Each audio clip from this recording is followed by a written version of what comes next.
नमस्कार, मैं हूं अंकुर और आप देख रहे हैं सत्यहिंदी.com। आइए एक नजर डाल लेते हैं अब तक की सुर्खियों पर। कोरोना के संक्रमण से जूझ रहे लोगों को इलाज के दौरान दी जाने वाली प्लाज्मा थेरेपी को भारत सरकार ने इस महामारी के इलाज के प्रोटोकॉल से हटा दिया है। ये फैसला एम्स, ICMR, कोरोना के लिए बनी नेशनल टास्क फोर्स और केंद्रीय स्वास्थ्य मंत्रालय ने लिया है।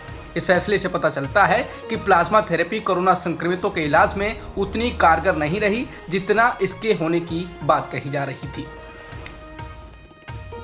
इलाहाबाद हाईकोर्ट ने कहा कि उत्तर प्रदेश के गांवों और छोटे शहरों की चिकित्सा व्यवस्था पूरी तरह से राम भरोसे है। जस्टिस सिद्धार्थ वर्मा और अजीत कुमार की उच्च न्यायालय की खंडपीठ ने टिप्पणी संतोष कुमार नाम के शख्स की मेरठ के एक अस्पताल में मौत होने के बाद की। दरअसल मेरठ के अस्पताल में संतोष नाम के शख्स की मौत बाथरूम में गिरने के बाद हो गई। अस्पताल की ऐसी लापरवाही कि उसने व्यक्ति की फाइल ही खो दी, जिससे वो व्यक्ति की पहचान ही नहीं कर पाए और बाद में शव को एक अज्ञात के तौर पर भेज दिया। इसी को लेकर हाईकोर्ट ने फटकार लगाई और कहा कि अगर मेरठ जैसे शहर के मेडिकल कॉलेज की ये स्थिति है तो छोटे शहरों और गांवों की पूरी चिकित्सा प्रणाली राम भरोसे होगी। कोर्ट ने यूपी में चिकित्सा देखभाल की स्थिति पर टिप्पणी करते हुए कहा कि जहां तक चिकित्सा की बुनियादी ढांचे का सवाल है, इन कुछ महीनों में हमने महसूस किया कि बहुत ही नाजुक, कमजोर और दुर्बल है। कोर्ट ने यह भी कहा जब ये सामान्य समय में हमारे लोगों की चिकित्सा आवश्यकताओं को पूरा नहीं कर सकता है तो निश्चित रूप से वर्तमान महामारी के सामने इसे ध्वस्त ही होना था। इंडियन मेडिकल एसोसिएशन यानी IMA ने कहा है कि कोरोना की इस दूसरी लहर में भारत में 269 डॉक्टरों की मौत हो चुकी है। राज्यों के हिसाब से बात करें तो सबसे अधिक डॉक्टरों की मौतें बिहार और उत्तर प्रदेश में हुई हैं। बिहार में 78 तो यूपी में 37 डॉक्टरों की मौत हुई है। दिल्ली में भी 28 डॉक्टरों की जान गई है। वहीं IMA का कहना है कि पहली लहर में भी 748 डॉक्टरों को हमने खो दिया था। IMA का कहना है कि मरने वाले डॉक्टरों की संख्या इससे अधिक हो सकती है, क्योंकि IMA केवल 3.5 लाख सदस्यों का ही रिकॉर्ड रखता है, जबकि देश में 12 लाख से अधिक डॉक्टर हैं।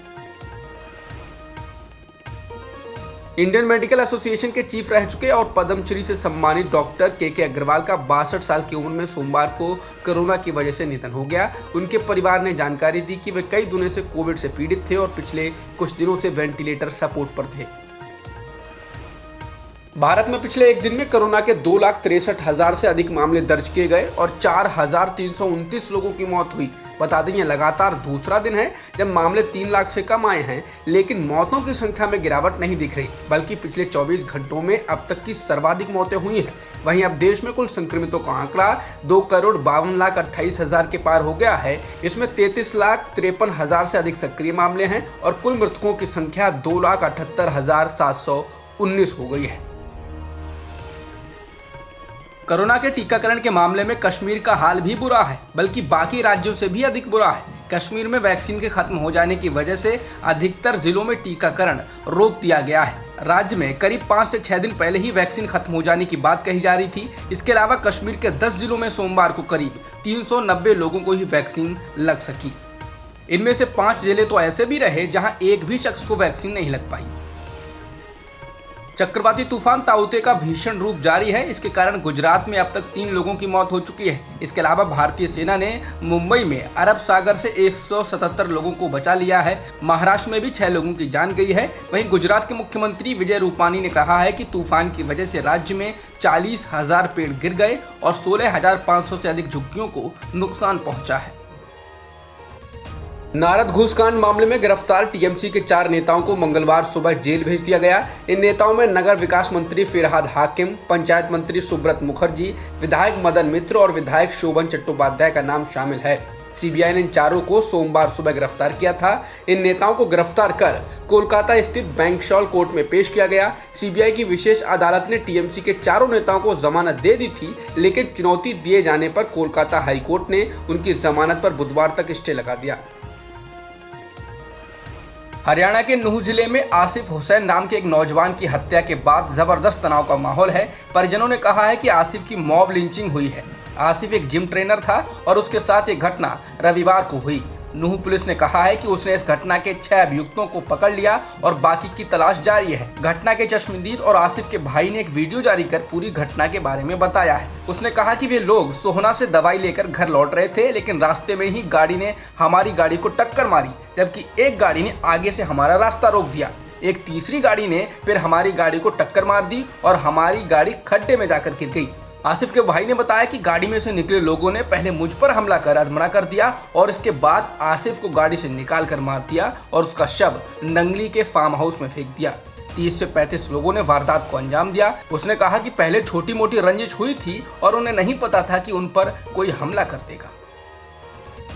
एक हत्या के मामले में फरार चल रहे ओलंपिक पदक विजेता सुशील कुमार पर अब दिल्ली पुलिस ने 1 लाख रुपए का इनाम घोषित कर दिया है। इसके अलावा एक दूसरे आरोपी पर 50,000 रुपए का इनाम रखा गया है।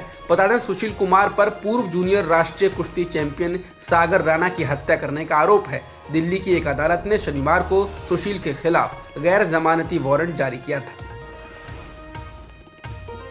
कमलनाथ सरकार में मंत्री रहे कांग्रेस के सीनियर विधायक उमंग सिंघार के खिलाफ भोपाल पुलिस ने महिला मित्र को आत्महत्या के लिए उकसाने के आरोप में एफआईआर दर्ज की है। पहले से शादीशुदा और 2 बेटों के पिता सिंघार राज्य की पूर्व उप मुख्यमंत्री जमुना देवी के सगे भतीजे हैं।